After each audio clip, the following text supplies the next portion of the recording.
তো এই ভিডিওটা হলো যেদিন আমাদের ভোটের রেজাল্ট হয়েছিল, তো সেদিনের।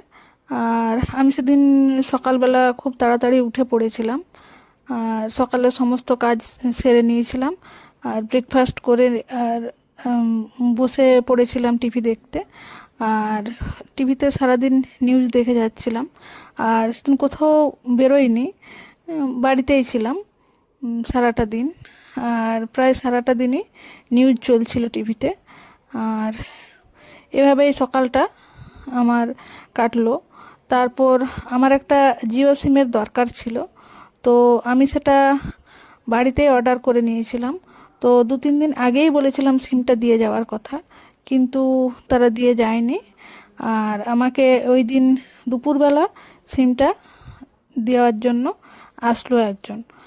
আর তারপর আমি মিশো থেকে একটা শর্ট কুর্তি অর্ডার করেছিলাম, তো ওটাও চলে এসছে। তো আমি যেরকম ভেবেছিলাম কুর্তিটা আসবে, তার থেকে অনেক ভালো এসছে। আর কোনো রকম কোনো অসুবিধা ছিল না। তো আমি আশা করিনি কুর্তিটা এত সুন্দর আসবে, কিন্তু দেখলাম যে কুর্তিটা খুব সুন্দর এসছে। তো আমার সেজন্য খুব ভালো লাগলো। তো এইভাবেই আমার দিনটা কাটলো। আর আজকের মতো ভিডিওটা এইটুকু পর্যন্তই। দেখা হবে পরবর্তী একটা নতুন কোনো ভিডিওতে। আর আমি সময় মতো ভিডিও আপলোড করতে পারছি না, চেষ্টা করব মোটামুটি সময় মতো ভিডিও আপলোড করার।